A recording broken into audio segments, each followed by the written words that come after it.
which, as we all know, in today's business, you do need to have a strong, credible voice to actually talk about what you do and what your business is. And John has worked with many businesses all around the country, I know. And actually, John, I'm sure probably you've even worked with people globally listening to you in the short conversation we've had. So today we're looking forward to sharing with you a lot of those insights that John has gathered on his journey. And we are live. I'm happy to have questions. If you wouldn't mind putting them in the chat, that would be great. And as you know, we're running live on YouTube, Facebook and LinkedIn also. So John, you've got a great audience today, and we're looking forward to hearing all of those great nuggets of wisdom that you're going to share with us. So I think we might start with, do you want to tell us a little bit about John Maybury, your history, and how you actually got into doing what you're doing? That's a very good place to start, Diana. Thank you so much. You know, what a lovely introduction, first of all. And when you say, you know, from johnmaybury.com, and I remember, you know, do I start a business? And kind of if you're a small business, and you know, when you're thinking of starting a business, do you trade under your name or do you trade under a business name? Most people default to doing a business name, and but I thought, you know what, I'm going to trade under my name, and that's kind of was really the first step. But a few things about me. I'm a shore boy, grew up in Takapuna, 3 older sisters, only boy, and had a desire to follow my father and my grandfather's footsteps into radio broadcasting. As you can hear, I might have had I have a face for radio, and I wanted to do that because through, you know, growing up, I was surrounded by lots of show people, you know. There was magicians and performing artists and singers and actors and radio announcers, and it all just sounded so much fun, you know, entertaining people. And that's kind of was my life through early teens. But as a youngster, about 9 or 10, I stuttered. I had a stutter, and I thought that my dreams of working in broadcasting were certainly dashed. But I was kind of determined to find my way. So lots of speech and drama classes and theatre classes, voice classes, etc. And for pretty much a good 6 to 7 years of refining my voice and making sure that I had no stutter. I don't have a stutter. I then went and worked in radio broadcasting for 10 years, but also working as an actor, MC, and voice artist. So that's really, then I left that career in my early 30s to go to Australia, and I worked in advertising and marketing. I know someone in the radio broadcasting who are, you know, famous broadcaster said, "John Maybury, you've gone to the dark side," and you know, gone to advertising marketing. And so when I returned to New Zealand in my late 40s, you know, I was 50 when I started my business. So if you're an older person, and you know, it's never too late. There are challenges with that, I imagine, Diana, but yeah, so for me, it was combining my career as a broadcaster, as a show person, with the advertising and marketing to blend that for small business owners, helping them present their business or personal brand on video, and also to their small business networking events, if you like. You're on mute. Thank you. Yeah, there we go. Thank you, John. I'm very famous for that in our organisation. Yeah, thanks for that, actually, John. So the next thing I'm going to ask you is, I find it fascinating that you went over to the marketing and advertising side of things, because, as you know, in that space, you would have worked with a number of small businesses. And I actually think it's really awesome that you actually started your own business at obviously the age of 50. A lot of people now are doing that, and especially post-COVID, and looking at having that great idea, having the confidence to actually go, right, I'm actually going to make this work. You obviously did that. You've got, obviously, I hear, great experience with working, you know, with your own presenting and finding your own voice. And tell me, though, how would you recommend to small businesses, where would they start to find their own voice, and what do they need to actually look for to actually start to speak confidently to their customers, both internal and externally, because as we all know, you've got to work with your staff as just as confidently and assertively as you do with your customers. So a lot of people wouldn't have sort of 7 years to actually refine that skill set. So if there's any nuggets around that, would be wonderful to hear. Yeah, look, I think the first step is typically businesses start out with one person, maybe a very small team. So, I've always been a fan that if you are starting out a business, first of all, you have a plan. So you have a business coach who can guide you down that pathway. And then from a marketing standpoint, you need to have a marketing coach. Those are two integral people in my life. I still have a marketing coach, someone, I'm a creative suit. I'm definitely a creative, but I also, I like doing. But so sometimes those other skill sets of direction and strategy need to be, guided by that other person. Remember that your message is typically that last point, from a marketing standpoint, it's kind of, if you're putting yourself out there on social media, your message is most crucial. And it needs to align with your business plan, it needs to align with your marketing plan, and then it's about the delivery of that message. So for me, from a content perspective, we're thinking about doing video of ourselves on LinkedIn or Facebook or Instagram, etc. You see a lot of small businesses saying, I need to put myself out there. And I think one of the major problems that I see a lot of business owners make is they talk about their business first, as in, my business solves X. And, if you're that's fine, but remember that people buy people. People do business with people that they know, like, and trust. So we need to share something of ourselves. We need to give away something of ourselves. So we build that relevance of who we are as an individual. So I see a lot of people, unless you're Jason Gunn, who is a marvel, but everybody, if you're 50 like me and you grew up watching Jason Gunn on the telly, then we already know who you are, Jason. You don't need to do your personal branding piece. So if you're well known in media, then you don't need to do the personal content. But I think that's where I would start.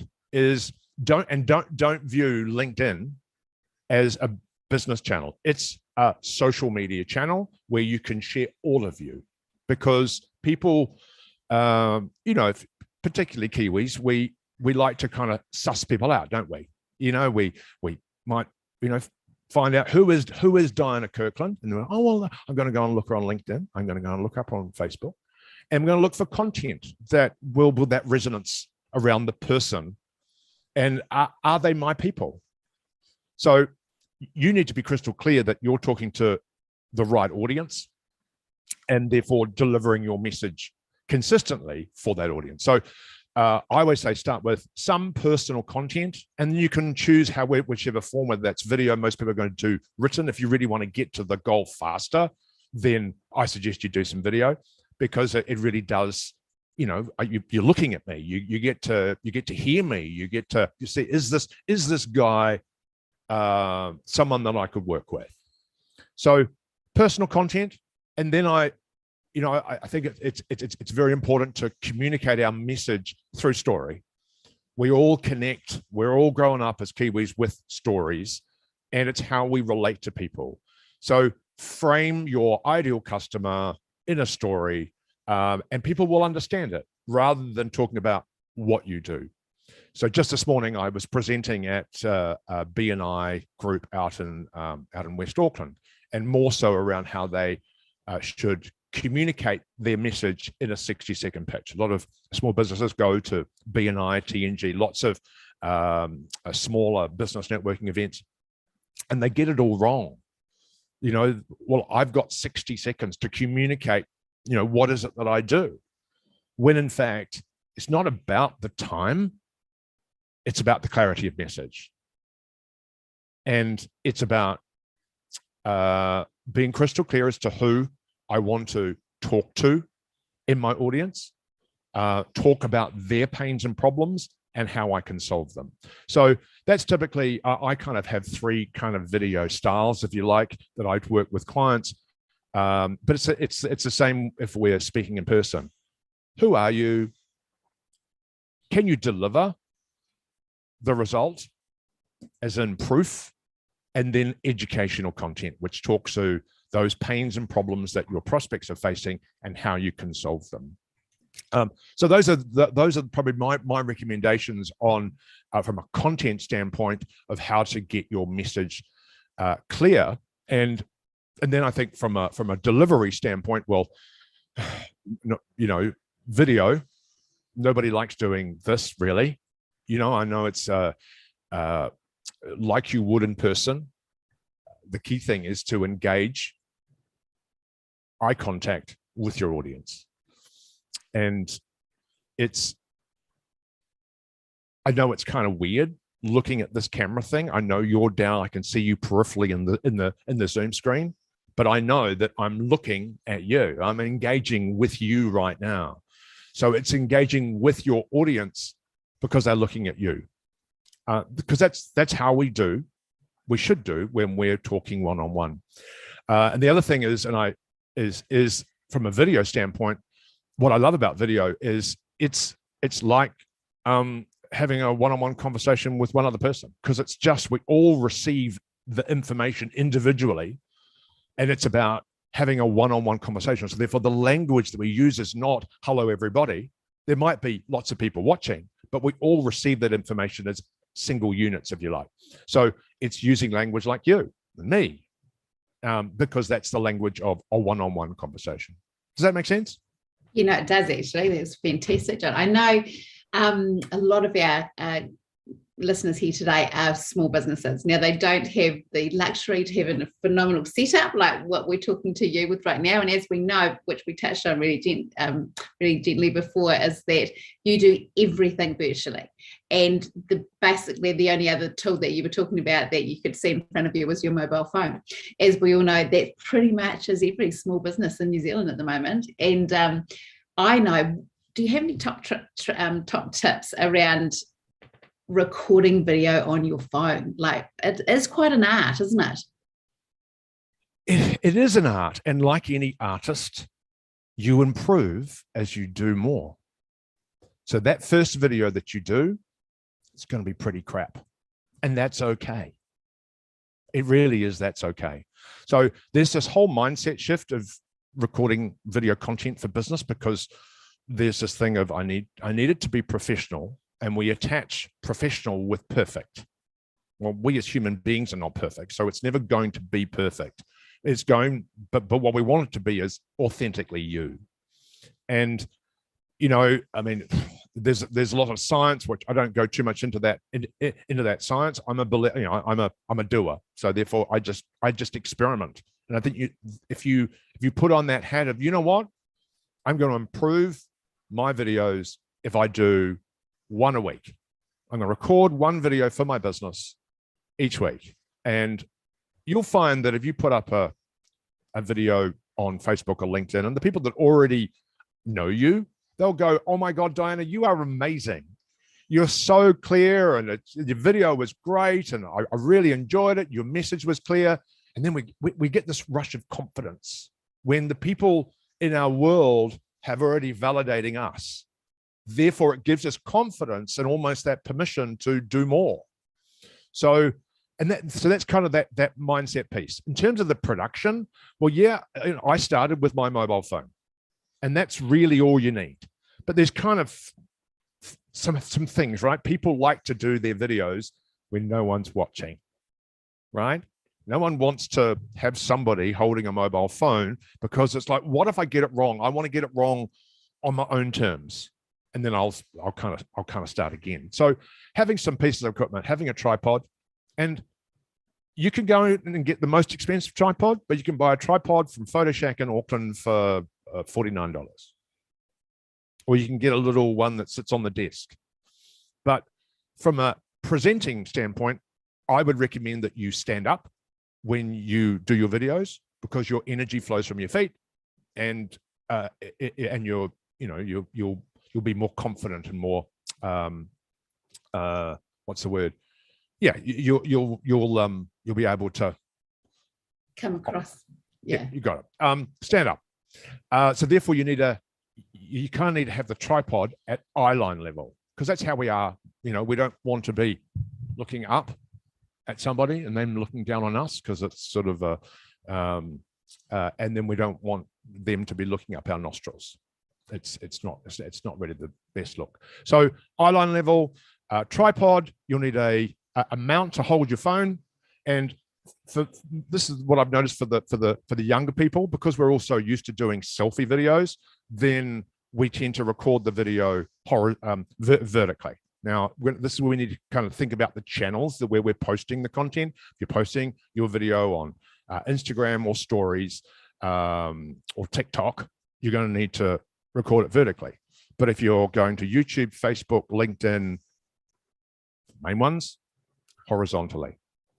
The next one is being mindful of the cameras. And this is the rookie mistake. Everybody makes it. I've made it. Is that when we do a video of ourselves, we think we need to do a selfie. So we use the front camera. And the challenge with using the front camera is that we all check ourselves. We look at the phone, and then we find ourselves looking at ourselves in the video. But that's not where the audience is. When I came back before, we said looking at the camera. There's a little camera. We want to be looking at the camera, because that's where the audience is, not at ourselves. There's a great disconnect, right? So if you do the selfie, I say don't do selfie. Turn the phone around and use the back camera. It's a better camera. And you wouldn't get distracted at looking at yourself either. So it's a great way. You don't get distraction. Yeah. Now you can go and you get a nice big post-it note, nice colorful post-it note, and you can put it over the screen, right? And then you can write some notes on that post-it note. But again, you need to most of the cameras are quite small on the front and we can't really see them. So get a bit of blue tack or something like a little colorful dot and put that just underneath the camera. So you've got to train your eye to look at that camera rather than looking at your notes. We don't want you to be reading. Well, that's another whole topic, isn't it? So use the back camera, and you're going to need to set up the shot. So think about what's behind you, doing a little background. I quite like having some things to look at over here. We've got some backlighting back over here.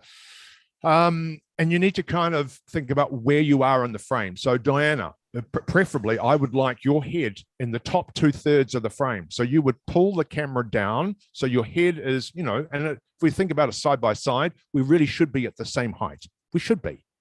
So this is both from Zoom training, but it's also for pre-recorded videos for small business. So head's kind of where it is in the frame here. And so I say chest to chest up. And we want that camera at like an eye line level. So that's using the back camera, what I said, and then post-it notes and reading. So you'll see this is for the people who like it to be perfect and want it to be perfect. Perhaps you're doing videos on your website. I recommend they are as perfect as they're going to be. Go use a videographer. Go use a videographer who potentially has an auto cue or a teleprompter where you can read the words, therefore read the words straight to camera. If it's about getting the words absolutely correct, right? But if you want to DIY, good old Kiwis, we want to do the number 8 wire thing, and most people are going to use their mobile phones. So that's where it's about having a structure to your talk, to your video. So from my point of view, I would recommend that that you apply the principle of less is more, and just talk about one thing. So I teach my students how to start and how to end. And actually ending is the hardest one, Diana, because everybody just waffle. So if we're doing these videos for business and typically for new business to attract people that we don't know, we need to respect our audience's time. So we need to keep those videos short and punchy to the point. You can do some longer form videos for your Facebook page if you want to educate people, or you want to interview people, or do a live stream like this. But for the most part, most people want to do, I want to do some videos for my business, and I want to use those business to attract people that I don't know. So you'll put them on TikTok or YouTube, or you'll put them on LinkedIn or Instagram, and you need to have a call to action, either in a graphic form. I'm not a big fan of spoken form, like you should come and work with me, or this is my telephone number. Some people will do it. Some people feel comfortable doing that, but inviting people to have a look at your website or to have a conversation. So well, there's so many tips. Honestly, John, every time I go to ask you a question, you're already one step ahead of me, and you're actually delivering it. So thank you so much. We've got a couple of questions come in. We've got a phenomenal welcome, Dean. We've got an amazing gentleman that joins us regularly on our Q&As, and he's asked a question which I know a lot of people do ask, because so a lot of us work from home. So then you are looking at what's your back surrounding look like. So what would you suggest for a backdrop? Yeah, look, I think we all experienced the Zoom blur or the Zoom virtual backgrounds. I'm not a fan. Yes, you can professionally paint. This is my business. But for me, it's inauthentic. So I know it's not always going to be same for everybody, but just having a normal background is preferred. And then it's like, well, everybody's got, I'd say, at least 2 or 3 places in their home which are perfect backdrops. Kitchen benches. Let's say if you've got an island bench and you put the tripod in front of the island bench, and what's behind you is maybe a splashback. It needs to be a plain splashback, but you might got a stove, or you might have something ornamental, something sitting there. Toaster's fine. Everyone has toasters. But it's generally as long as it's clutter free, right? We don't want to have a background that's too busy. So if you look at my backdrop, I like books. There's some trophies and some awards. There's a golf ball, might be a hole-in-one. There's a plant. There's also a mirror, and there's a Māori carving on the wall. All things that are a talking point. What does the background say about you as a person or your business? The values of your business. So splashbacks, pictures of kids are always a good one. So if you've got a bookshelf that's got some pictures on it, that might have some family pictures on it, then that's always good. Kitchens, potential conversation starters. Yeah. It's actually looking, because people will look at you when you do the video, but they'll also peripherally look around at what's behind you, and that's where I just put a few things there. Shelving units, that it might have a plant in it, and might have a Rubik's cube, a bit of color. Awards can be good, but it's just something that's interesting but uncluttered and placed. So if you think about, if you're in the middle of the frame or just off it, they need to be able to see that interesting thing behind you. So I always say to people, I guarantee you, there's 3 or 4. It is quite weird, Diana, that I walk into people's homes and I immediately look for backgrounds. It's just a bit weird. So the nature of your industry, obviously. Yeah, and then it's just using the lighting. So lighting's always a big one. There's this big thing in the sky. That's the main one. And just make sure the light is on your face rather than the other way around.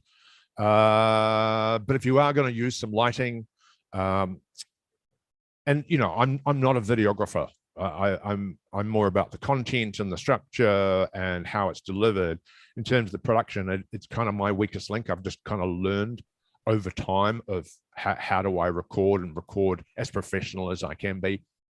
So lighting, I'm really not so great in that area, but I just use the sun, and I went and bought a little softbox, lighting system from PhotoShack. They're $149, And what I like about those over light rings, everyone goes, oh, you got to get a light ring. It's like, wow, I've got to get a light ring. The problem is for people like you, Diana, who wears glasses and they go and put the light ring in front of them, you'll find that you'll have a nice big ring on your glasses, and it sort of just doesn't, it distracts from your visual presentation. It distracts from the words, right? Mm-hmm. So that's where you need to get a lighting unit with a diffuser. So a little, and you can still use the light ring, but go and get a pillowcase or a small sheet and drape over the ring light, and it just it gets rid of the ring, right? It's the light that we want, not the ring.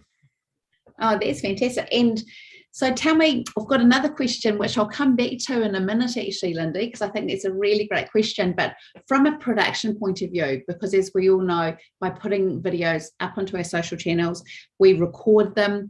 What would your suggestion be around editing? Because as we all know, that's the big thing, isn't it? When we're trying to keep that authenticity, but not trying to be too perfect. But there's some areas in the video which we're thinking, oh, I just hate that part. What do I do about that?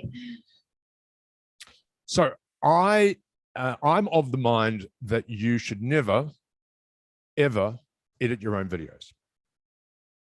Unless all you're doing is doing a top and tail trim. So you're trimming the start and you're trimming the end. If you're okay with the message through the middle, if you're, I'm going to, Glenn Marvin, wonderful guy, he said, if you're 40% happy with the video, 40% happy with it, wow, send it. Because remember, we're overly critical of our appearance, of our voice, because we don't often hear ourselves. We don't listen to how we sound. We can change that. Don't really want you to change that. It's just our delivery that needs to be practiced upon. But yeah, so it's yeah, I think you've touched on something really, I'm just going to jump in there if you don't mind, actually, John. I think you touched on something really important there, is the delivery. And I hear so eloquently in your voice, you've got a really great pronunciation, obviously, of words in our English language, and whatever language that may be. So we're all nervous when we're recording. So quite often we speak faster, don't we? So what would be some really good top tips that you could share with people around coaching of your voice in videos? Before I get to that, I didn't actually get to my point about the editing. So the editing is get someone else to do it. Fiverr, Upwork, so long as you can brief them, so you kind of know you've got a reference as to how you want it edited. You don't want it overly, you don't want to use clip art or what have you. It's like, and they can do it for $12 an hour, and they can record 2 videos, or they can edit 2 videos in that time. So I went to the Philippines through those places where you can connect to wonderful people, and they're wonderful people, and they can do it much better, much faster. It'll be much more professional than we ever will through iMovie or downloading a $500 Adobe Premiere editing software and learning it ourselves. And this is where the Kiwi DIY needs to take a rain check, unless you have some specialist skills in that department. So yeah, I think from an editing standpoint, go to Fiverr, go to Upwork, and then find those editors. And if you want to do them videos regularly, you just kind of say, hey, Diana, you've edited 5 of my videos via Fiverr, but do you want to come and work with me directly? And that's what I recommend you do. So in terms of delivery, most small business owners that I work with, it's about, for me, it's about the structure or the words. I don't really dive too much into variation and pace. I do a little bit around pausing. Everybody's nervous, and that's okay. But the first video, you're going to be more nervous, and it's about, it's probably important to record yourself and then listen back. And if you sound nervous, so if you're talking too fast, then you'll be aware of it. I think a lot of people, and have a safe person, somebody who can kind of say, is this me? Am I being authentically me? Am I talking too fast? Am I talking at conversational speed? If you think of, I think the optimal number of words per minute is 150 words per minute, which is a conversation. And ultimately, doing a video of yourself should be conversation. There's this really lovely tool that I've been using, and it's called Yoogli. I think it's called Yoogli, and it's like an AI software that you can upload a video, and it can analyze the speed of your speaking voice. It analyzes the number of ums and ahs, and I know I'm guilty. I'm guilty of umming and ahhing, but when I pause, breathe, stop, I don't or because they're just fillers, right? So there's this great tool. I think it's a Yoogli, pretty sure it's Yoogli.ai, and it's a free platform. You can upload your videos, and it will analyze words like hedging words, which are like and so, the speed and your fillers, and it's a great way to be aware of our Yoogli. Is that the one? Yoogli. Well, then why? Hold fire. I've got it in my email right here. It's great to be able to share. I think it's Yoogli. I will check on that and come back to you. Thank you. That'd be great, John. But yeah, I think it's being aware first of all. Until we are aware that we or are, we can't fix it. We don't listen to ourselves. So when you listen back and you do that analysis. As for dealing with nerves, I think having somebody there who knows you, trusts you, likes you, to kind of say, is this me?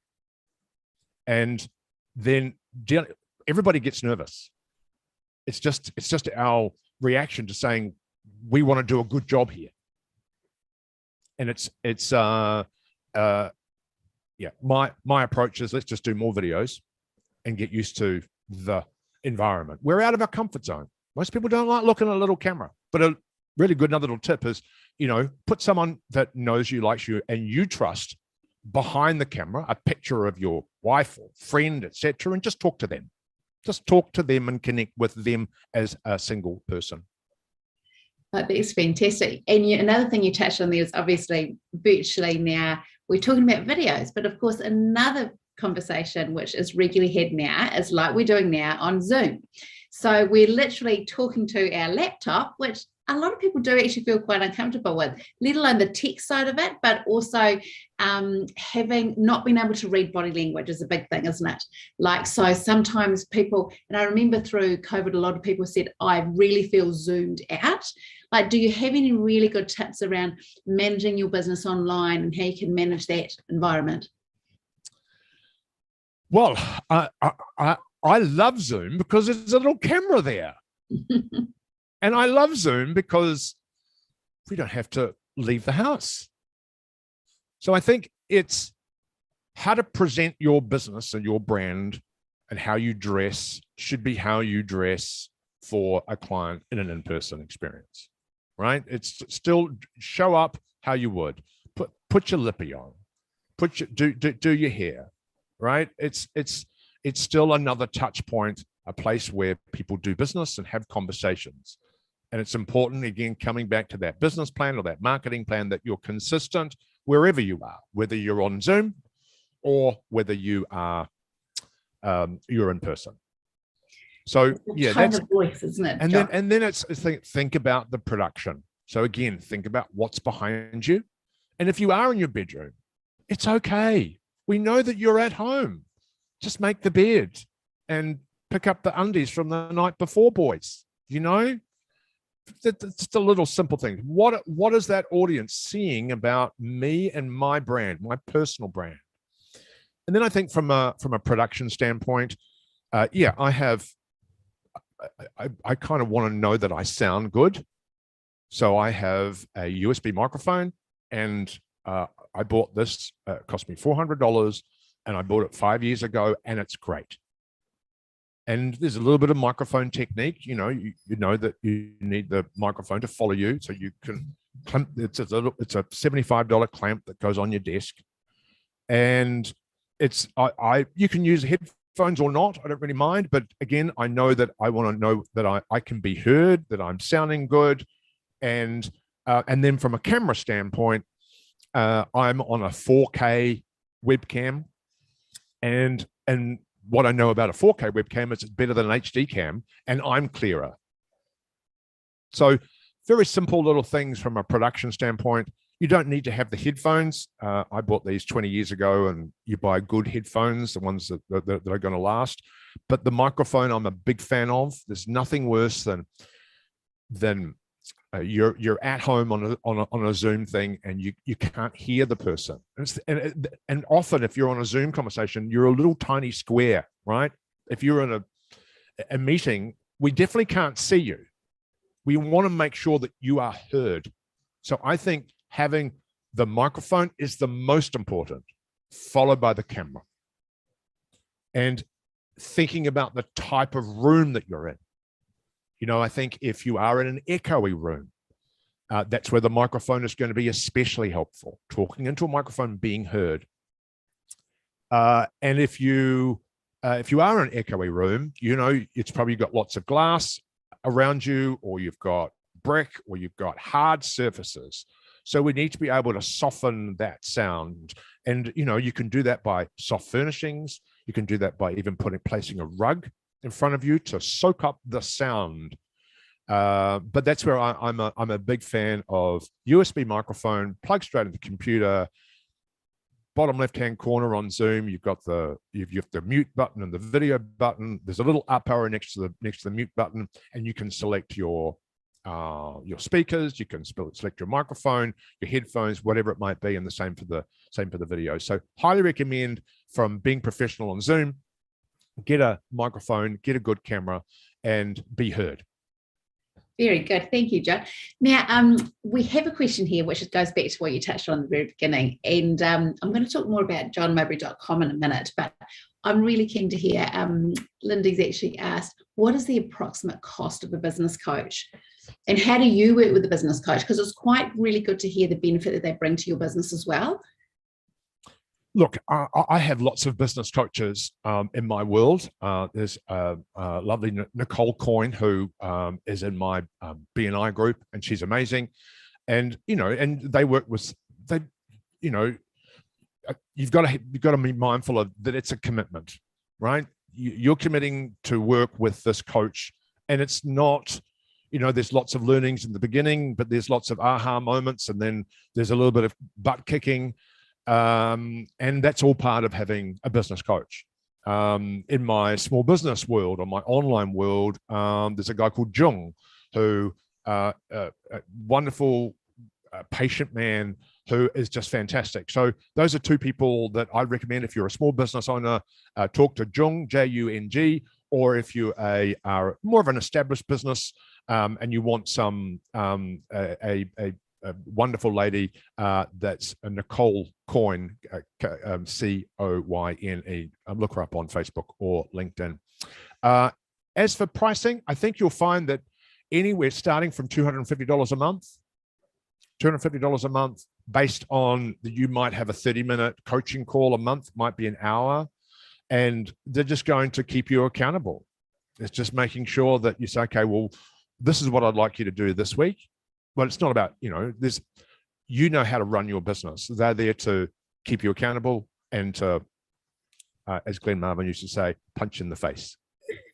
Metaphorically, of course. And, there's lots of great small business coaches, and there's lots of people out there with lots of ideas. I think it's more of a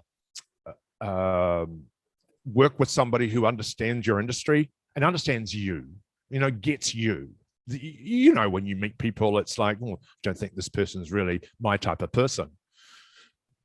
Is go and have a conversation with a number of business coaches.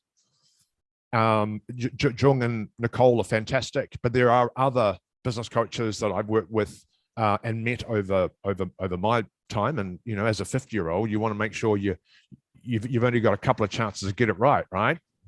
It's like, God, I've got one shot at this. I don't. I've made tons of mistakes.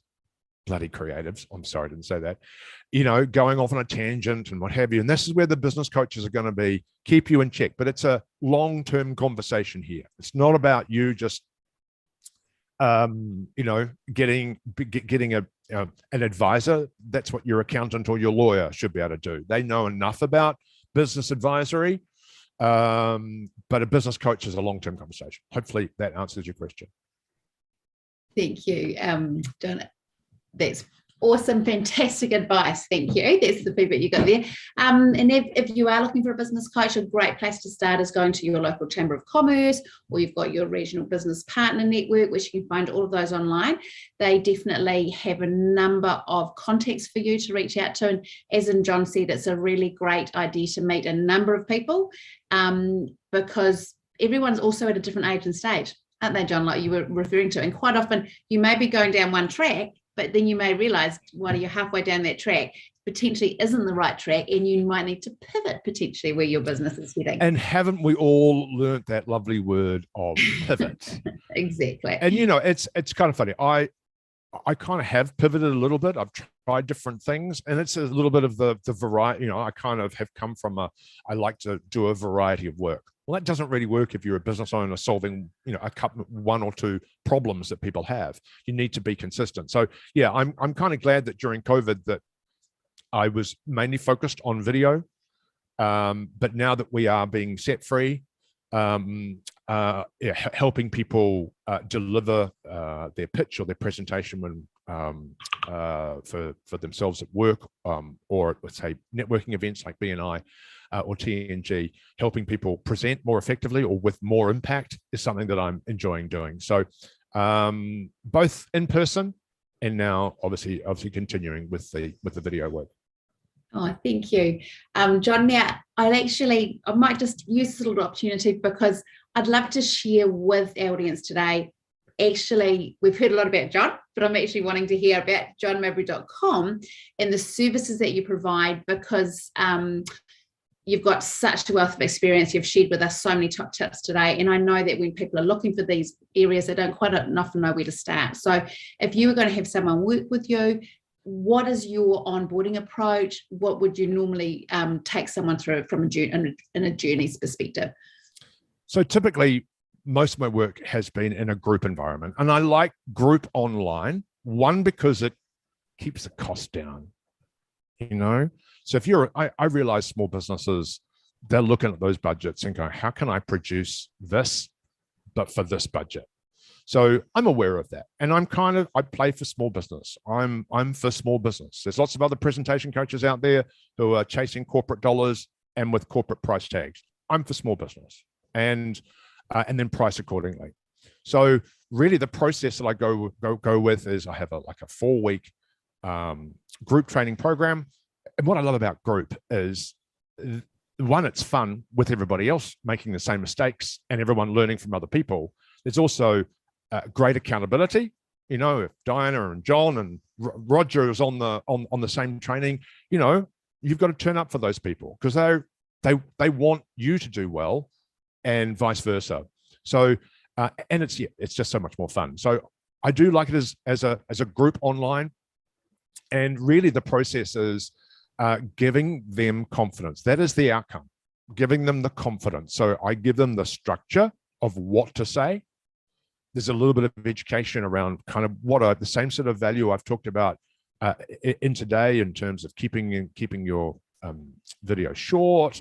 But really it's about clarity of message and the simplicity of breaking it down into different types of videos.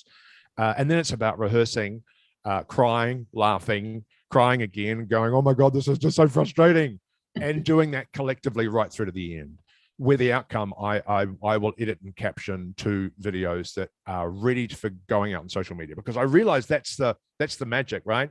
It's one thing to go and learn how to frame and video, but the real proof is when you post it. When you hit that little blue post button. And 98% of my clients or students have posted, because I know that's where the confidence comes, when the people they're going, oh my God, I'm putting myself out there. And it's amazing. So yeah, that's online. John, do you do that online, or do 100%, 100% online. Amazing. I literally just had a client come to me and say they're a real estate agent and they want to do some in-person training. And it had just been such a long time. I sat in their kitchen in Henderson and went, oh my goodness, this is a bit weird, isn't it?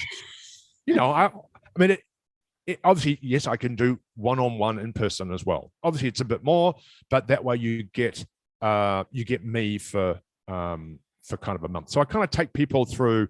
It's sort of 2 hours every week. There's going to be homework, and then we do that over 4 sessions. And that's generally I've tried it over 2 or 3. 4 works better. I also appreciate life gets in the way sometimes. So obviously one-on-one, we've got a little bit of leeway, but when we're doing a group, it's kind of, you pay your money, you come along, it's going to be 4 weeks, 4 sessions, 1 hour a week with a little bit of homework. How many do you like in a group, John? Oh, look, I could probably do 8. Eight's a good number, but 4 to 8. And do you have set groups and set times? How do people become part of a group? If we have a small business and they have no one else that can join them, do you have set programs that you run? Or for instance, we've got an amazing group here today. If anyone wanted to be part of a group, can they potentially send you an email and say they're part of this Digital Boost Q&A? How could we join some other members? I could do something just for Digital Boost. So just for Digital Boost people. So so typically I generally hold my online on Zoom 4-week trainings every month. I don't have a set date, but if people are interested, just get in touch and say, hey, I'm interested in doing some video training, and we'll let you know when that next one is upcoming. And generally I like to do them around about during lunchtime. So generally people are, they can make an hour free from 12 to 1, generally on a Thursday, Wednesday or Thursday afternoons are generally the time I like to do them, because they've, the 12 to 1 is an optimal time frame. And obviously there's no commitment to even answer this, but I'm just wondering from a budgeting perspective, with a lot of small people, what do they need to cater for a budget for this sort of coaching? Sure. So for me, it's $6.99, and you get the coaching on the content, you get coaching on the delivery, you get coaching on and then I will edit it and caption 2 videos that are social media share ready. Oh, that's amazing. You obviously help them potentially with the value proposition and what the start, the middle, and the end, what they need to think about from what they're doing. So great value actually there, John. Thank you. Absolutely. For sharing that. It is. And look, I've tested that, and it really is that optimal sort of price point. A small business can go higher, but I think that's a fair number for a group training. Yeah. Oh, okay. That's wonderful. Thank you so much, John, for sharing that with us today. So last tip before we head off. Thank you so much, everyone, for coming. But any one nugget that you'd like to leave everyone with today, John? If you're going to do any video content on LinkedIn, Facebook, YouTube, TikTok, etc., and it's for your business, it must have captions. 70% of people on social media that are scrolling are doing so with the sound off. So if you want your video to be consumed, then put captions on it. And you can use a number of platforms. I use 2. One is Subtitle, subtitle.com, and it's kind of it's an element of DIY. They will do the translation and then you do the correction. But if you want something done super fast and can understand the Kiwi accent as well as even a little bit of Māori, then go to rev.com. So they're my best tips on video content for social media. Oh, thank you, John. You've shared with us some great tips today, some great resources as well.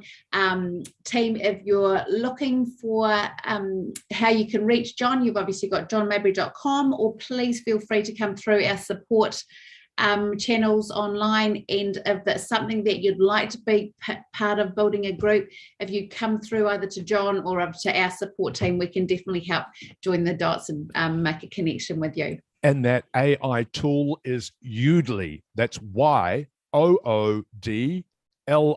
Yoodli.ai. Yoodli. I didn't think ugly looked quite right. Yoodli.ai. Thank you so much for John, and thank you so much for joining us today, and have a wonderful day, everyone. Extremely helpful session. Thanks for getting back from our audience. Thank you so much for sharing, and we wish you all the best. Thank you very much for having me, Diana. Thank you. Bye-bye.